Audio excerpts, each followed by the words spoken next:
अखण्डमण्डलाकारं व्याप्तं येन चराचरं तत्पदं दर्शितं येन तस्मै श्रीगुरवे नमः।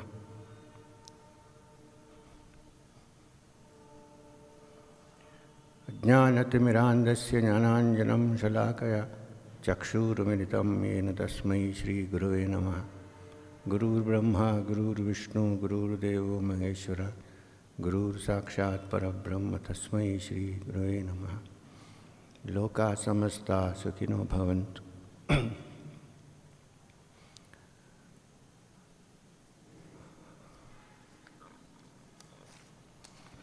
First of all, this is going to be in English. First, I feel quite overawed by sitting with my back towards Thakur and Swamiji and Sharada Devi and talking, but there's no other way. I have to do this.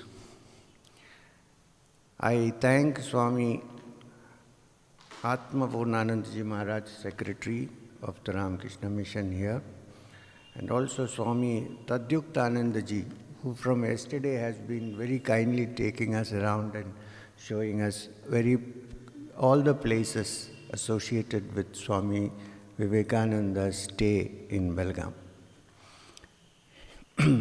So, dear friends,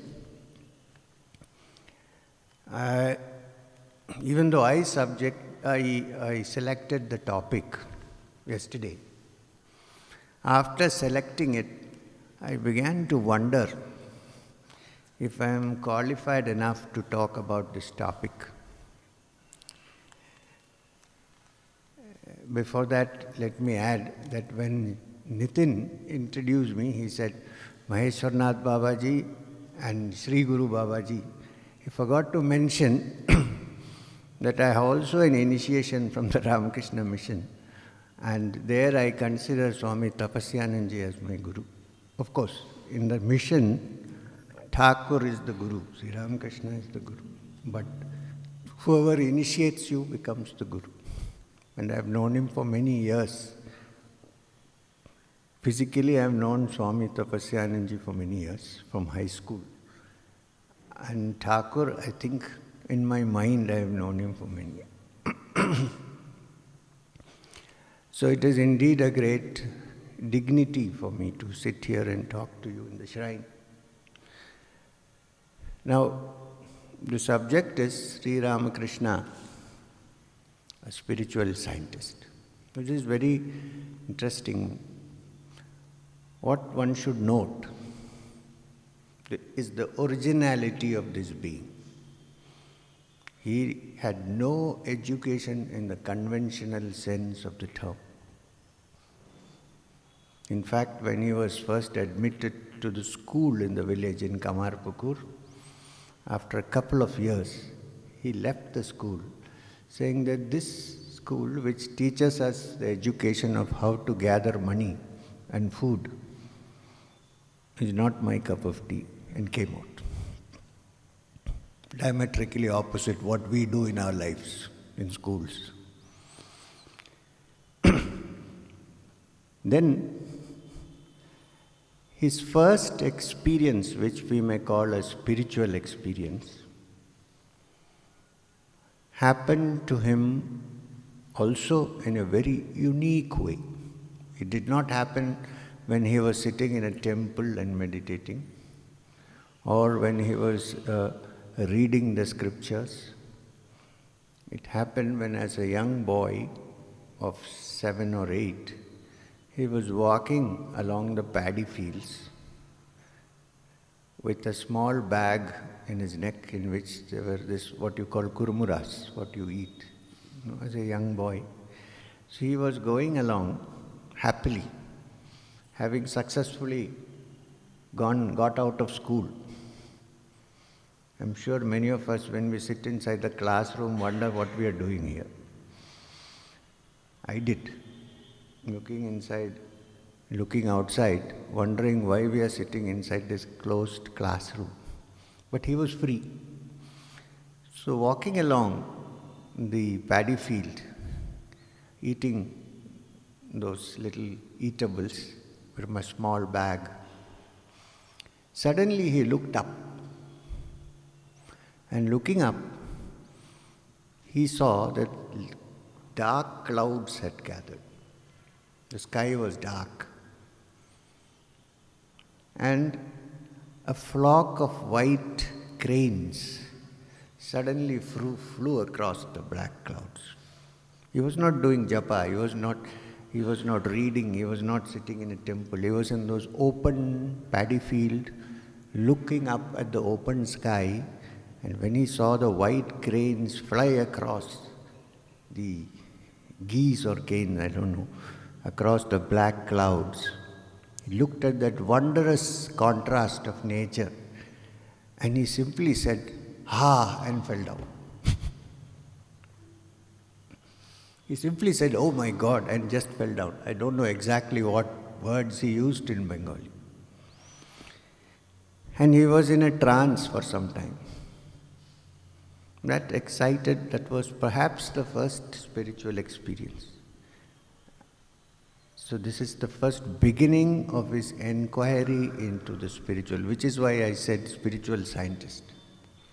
He was original in his own way. And then after some time, people discovered him lying there, and they woke him up and they took him back. Afterwards, he always used to describe that as a blissful experience when he saw that contrast. Saw the great universal, expansive nature of the universe and the supreme reality.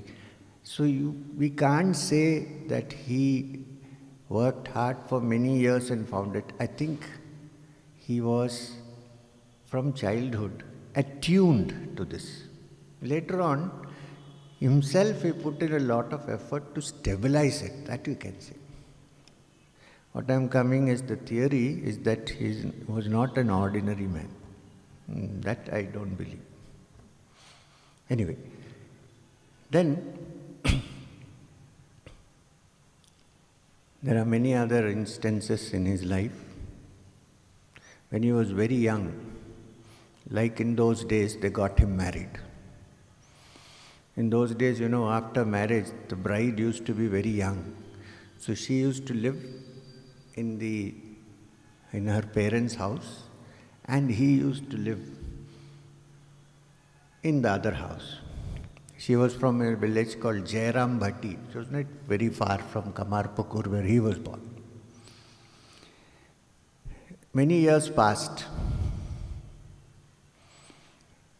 The Rani Rasmoni of Dakshineshwar decided to build a temple for Bhadrakali on the banks of the Ganga. So she got it all ready. Finally, when the temple was inaugurated, she could not find a priest to take care of the worship. The reason was that she came from the fishermen's community. And the orthodox Brahmins decided that they will not do puja for a temple. Finally, Sri Ramakrishna's brother became the priest, and Sri Ramakrishna used to worship the Ram Lala who is there. The Krishna, who, if you go into Dakshineshwar, you will see a small Krishna on the side. There is a story about that, we'll come to that. Finally, they persuaded him to become the priest of the Kali temple. From that time, his sadhana, his spiritual experiments began. And it was so tremendous that an ordinary man would have probably died and gone before he finished anything. Because it was a very stormy sadhana that started. First, he started doing puja reluctantly for Bhadrakali. Meanwhile, he had already got initiated into the mantras required for that worship. Then, gradually, slowly, it became a love affair between him and the Mother Goddess. He as a child and she as the mother. Finally, it came to a stage when somebody discovered him sitting in the temple, taking flowers, and instead of offering it to the mother, putting it on his own head. And when he heard Dakshineshwar is situated on the banks of the Hooghly river, so lots of travelers who went on the way to Ganga Sagar and back traveled along that path. So he had the advantage of meeting a lot of holy men who passed this way, that way. From some of them he learned that to realize the truth, which he called the mother, one had to be very humble and consider oneself as the smallest of the small. So he even started cleaning the footsteps to the Dakshineshwar temple with his own hair, with his head. His hair was then, he didn't care for himself, it was quite matted and long. People had seen him cleaning the temple steps with his own hair. And day and night, forgetting to eat, forgetting to sleep, his only call was, Mother, reveal yourself. This went on for quite some time. He didn't care for society. In fact, they were thinking whether they should hire another priest to do the puja, because he was completely absorbed in this sadhana of his. I would say in this loving relationship with the mother. He would hold her chin and give the food and cajole her to eat it. And he said, why is she not eating it? Then, one day, he said, I have worked very hard. I have surrendered myself.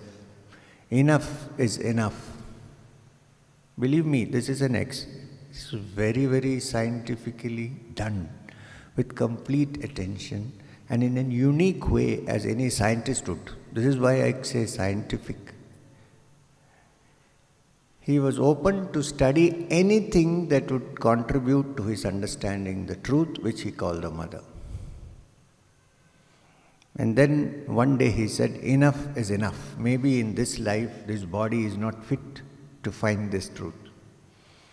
In that frenzy, he said, let me end this body so that maybe next time in another body I might find the truth. And he said, without finding this truth, life is useless for me, it's better it ends. So he jumped up and picked up one, Bhadrakali's temples always have swords. The mother goddess, one who was described in the Tantras as Karalavadanam, Ghoram, Muktakesham, Chadurbhujam, Kalikam, Dakshinam, Divyam, Hundamala, Vibhushitam. She has a garland of heads on her neck. Nobody who is not ready to put one more head to that garland can actually worship Kali. I think. If you are ready to add your head also to that, then it is possible that we understand a little bit of the mystery of the mother. He decided that he would end his life. So he took the sword and he was on the verge of killing himself when he got his first vision. Not vision, his first experience. The sword fell from his hand and he saw light everywhere. Believe me, that first experience, he did not see the mother in any form. He saw a light which expanded and blew through him. And he was in a state where there was only flowing light, nothing else. Much later, the face of the mother whom he worshipped appeared and said, stay, there is time. That was his first experience. The first experience was in the paddy fields, watching the white cranes fly across the black clouds. The second, unique, was in the temple while he was worshipping the mother. Now you see this. Then it became such an intimate relationship that you used to feel the mother everywhere. Sometimes you saw her as all-pervading. Sometimes you saw her actually walking and talking and going up to the Nahabat and standing there and looking at the moon. But his experiment did not stop there. He was a person, I'm not saying man, a person, a being, who came to show that all paths lead to the goal. And therefore for him, while this was the first, he was ready to experiment whenever opportunity provided an opening. So he was a spiritual side. Other people, just as they look at what career to make, how to make money. In fact, he has many places said, all the time you shed tears for money and gold. If you shed one tear for God, He will walk towards you. How many of you do that? He asked.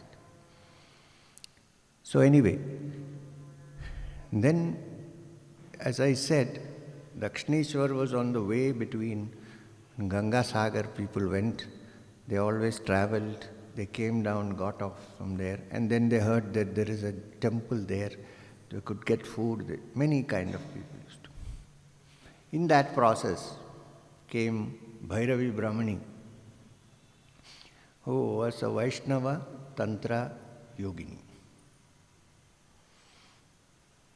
And it was Bhairavi Brahmani who taught him many of the inner practices. People say that she was a disciple of the great Trailanga Swami of Banaras. With her, she saw a man sitting, a young man on the banks of the river with a shining face already. So she came and asked him, I have some things to teach you, are you ready to? He said yes. He was always looking for this research into this matter. In fact, somebody said that in one lifetime, normally a person can research and experiment and do sadhana only to attain one goal in one way. Here was a man who had seen one. Okay, now the next. Let's go through this. She agreed. In fact, she wanted to make him his disciple. He agreed. And then she lived with him for many years. It was during his time, her time when she was there, that she gathered a group of scholars to declare that he was not an ordinary man, but an avatar. Scholars were called from all over India. 3 days of discussions went on under the auspices of Rani Rasmani. Some people said yes, some people said no. Finally, it occurred to him, they didn't ask the person they were discussing. So they said, let us call him. Let us call Gadadhar Chattopadhyaya and ask him what he thinks about this matter. Unfortunately, or fortunately, at that time, he was taking out something to wash and he fell down and broke his arm. So his arm was in a sling. So he appeared before them. So they said they are saying that you are an avatar. They are saying, what do you say yourself? He said, look, I don't know about your shastras and all that. But if you think I am an avatar, this is the first time there is an avatar with a broken hand and a sling. So, the thing is, what I am trying to say, normally what happens to a human being, if 3 people say he is an avatar, he immediately becomes God.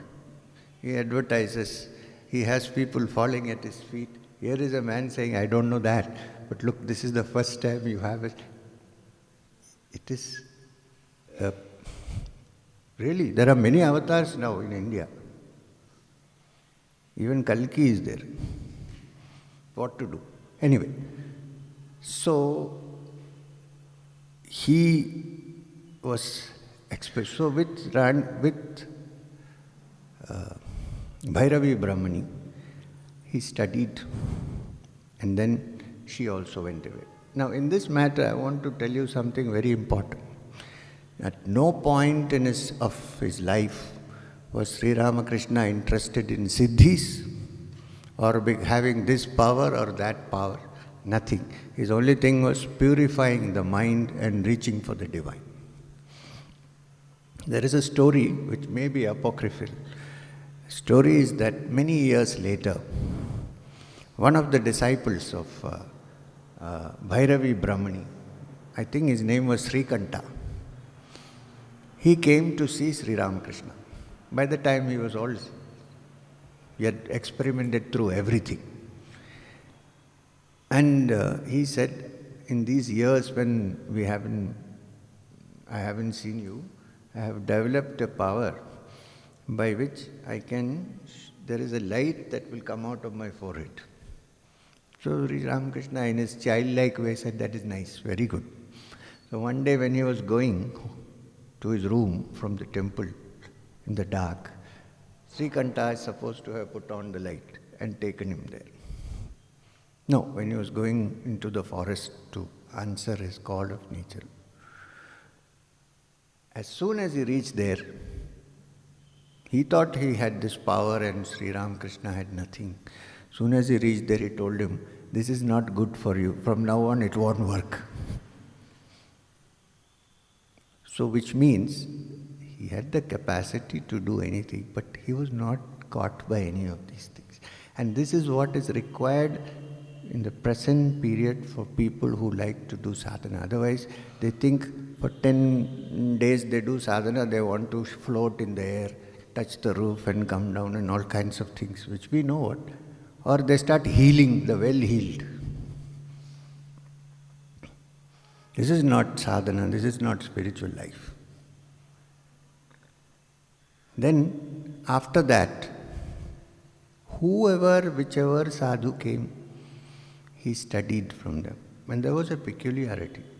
One Bairagi sadhu came who used to carry a small Ram Lala with him,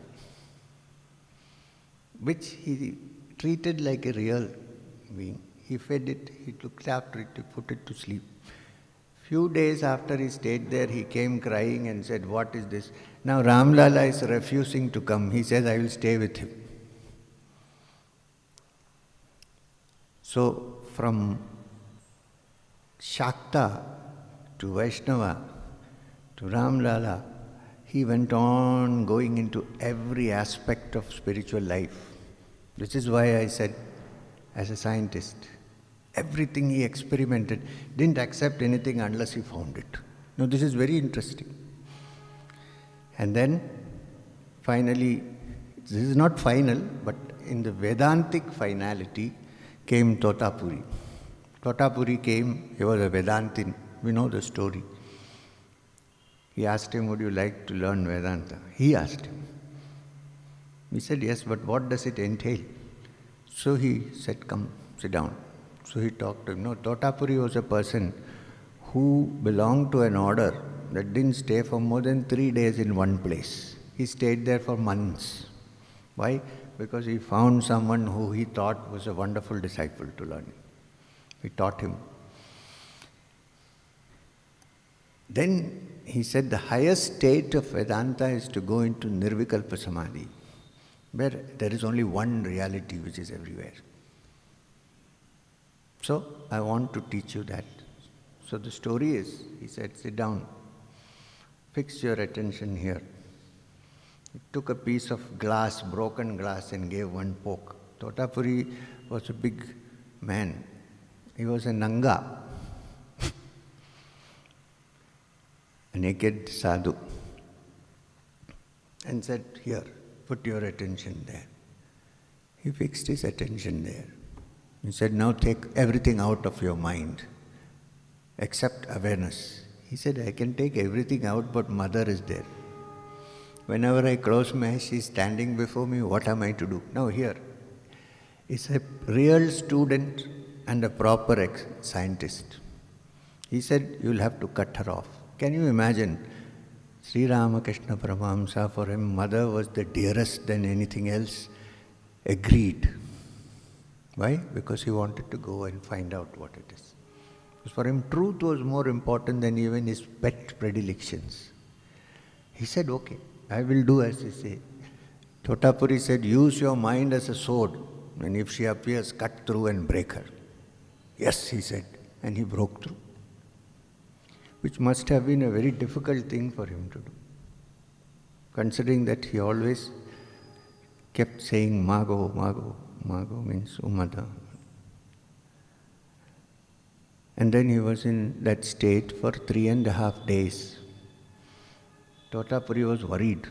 He used to push little food into his mouth at times. And then after 3.5 days, he woke him up.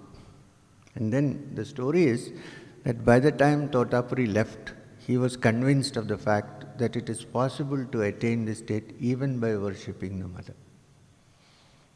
When he came, he did not believe it. So already the great sadhak has begun to become a teacher. The first student, I would say, was Totapuri, although we think he is the guru. Then he didn't stop there.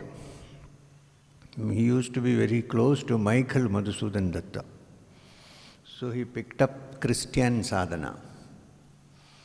He practiced Christian prayers. He had a cross. Finally, he had a vision in which he said that Jesus Christ came and merged into him. But look at this originality. He said he didn't have such a sharp nose as we see in pictures. It was a little blunt. But this is the originality of Sri Ramakrishna. Then he knew a Sufi gentleman who taught him, I forget his name, how to do the Sufi Islamic sadhana. Now during that period, he used to wear a lungi and did not look at the temple. He used to turn his face away because he was doing that sadhana with complete attention and total attention. Of course, he could not bring himself to eat beef, but apparently once he just put his finger and it's enough. He is also the person who did what is known as the Vamachara without drinking wine. In Vamachara, the Pancha Makaras also consists of Madhu, which is wine. He didn't. All he had to say was Madhu, and he would be more drunk than people who drank a bottle of wine. So,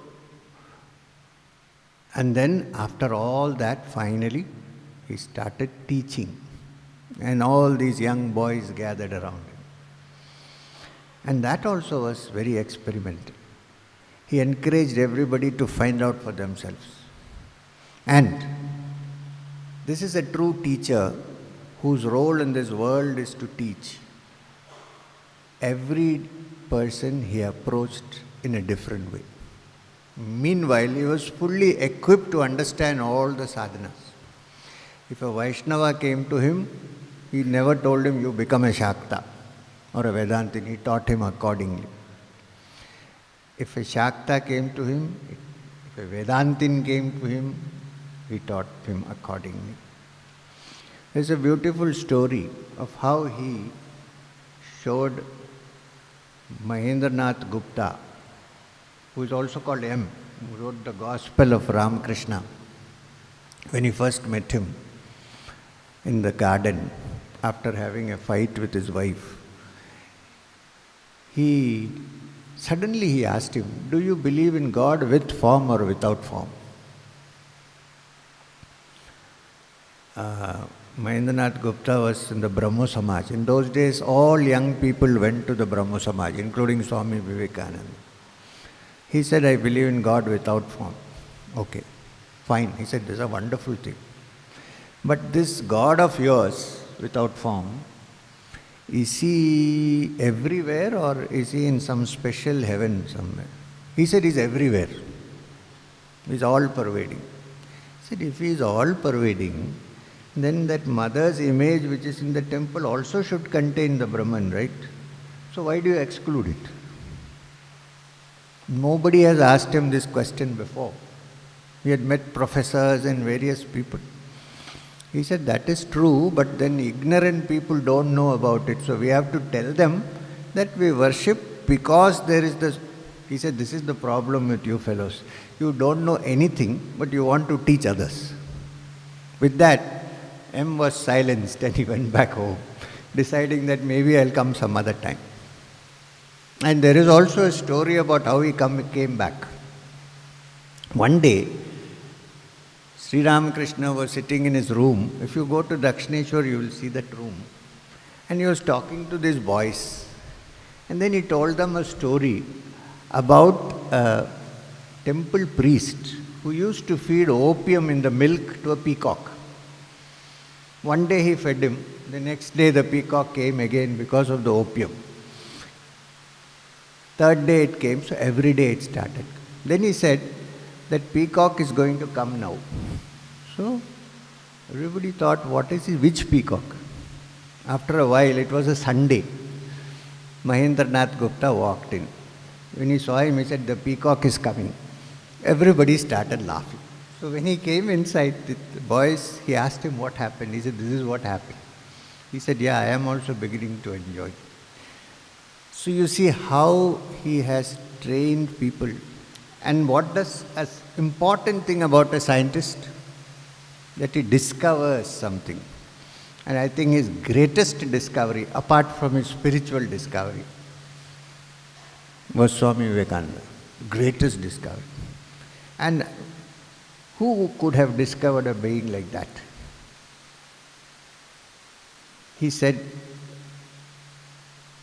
He actually said that Noren will lead when I am not there. And all the principles of the Ramakrishna mission, all the teachings that Swamiji brought in, were basically only coming from Thakur. He only changed it, modernized it a little bit.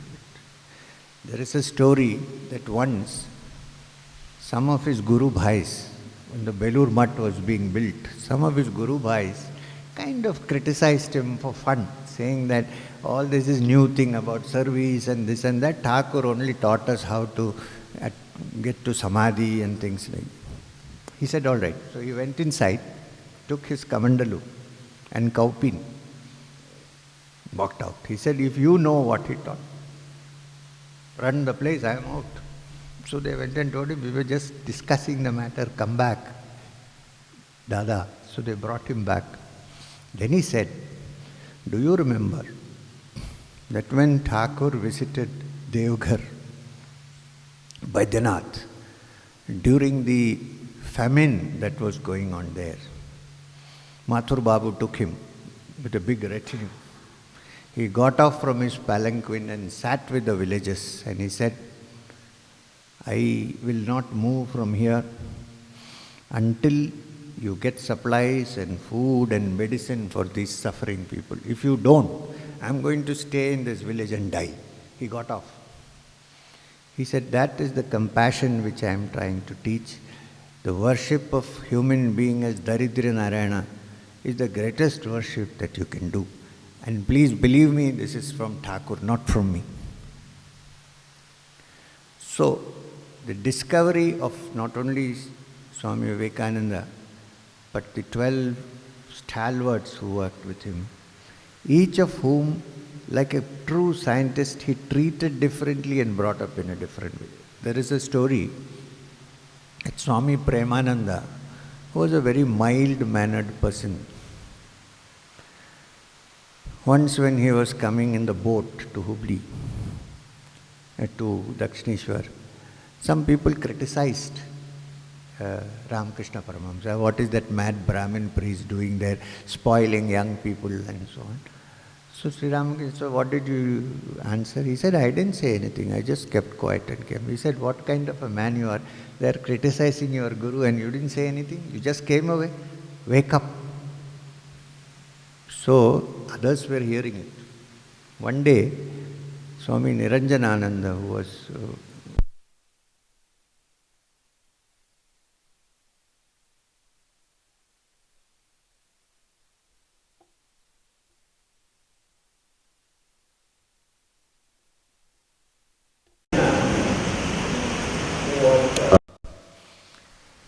a weightlifter and gym man.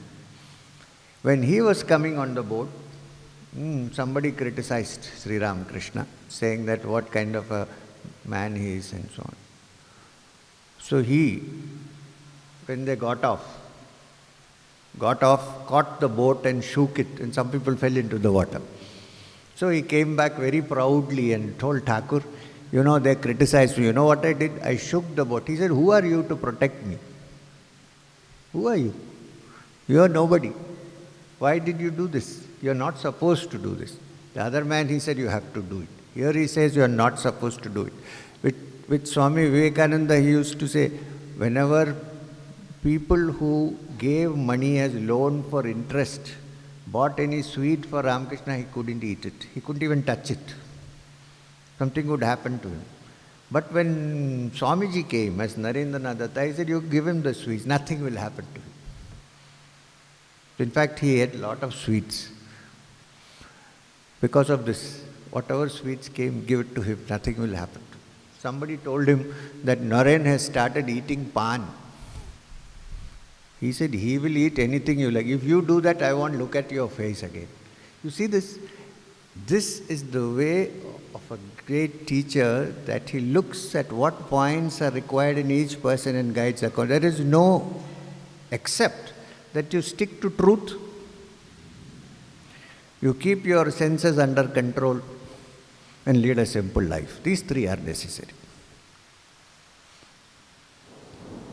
So, not only was he a spiritual scientist experimenting and finding out for himself, he also brought up his disciples in such a way that each one became a stalwart in his own right. This is the sign of a great teacher, which is why I said that it is not possible for me to say that he is an ordinary human being. An ordinary human being can do only one sadhana. End there. Here is a man, here is a being who experiments everywhere. And then finally when he said all goals, all rivers lead to the same goal, he was talking from his own personal experience and conviction and not from any book that he read. He could not actually read many books. This is why I call Sri Ramakrishna a spiritual scientist, and perhaps the original. Because before that, we don't see anybody on the horizon like that. So now, I think I will not continue anymore. And there is a message here, which is, no matter which way you approach the truth, stick to your way, put all your attention. It's very important that you lead a truthful life. Sri Ramakrishna Paramahamsa could not even take something without permission, even if it is a simplest of objects. His hand would freeze. So what we can do, our hands don't freeze, so we pick up other people's things. Didn't Basavanna say, don't pick up, don't steal, don't lay claim to other people's property? This is all said by all great saints. Jesus Christ even went to the extent of saying, if a man takes your cloak, give him the other clothes also. So that simple life, where one lives with control over your senses and concentrates on one's spiritual achievement, is the life that has been taught. But now, for outward living, the only way to purify your life is by doing seva to other people who are unfortunate. Swamiji exemplified it by his whole activity. What we see today in all parts of the world, the Ramakrishna mission and the wonderful monks who are here and the brahmacharis, this came from a small spark of Sri Ramakrishna Paramahamsa, an unlettered temple priest sitting in Dakshineshwar, who trained an electric, lightning-like figure to go out and do this work. When Swami Vivekananda was asked in England, can you please define your master? He said, for some time he kept quiet. Then he said, a speck of dust from those blessed feet could have created 1,000 Vivekanandas. What more shall I say? And kept quiet. This is Sri Ramakrishna for you. Thank you very much. Om Shanti Shanti Shanti.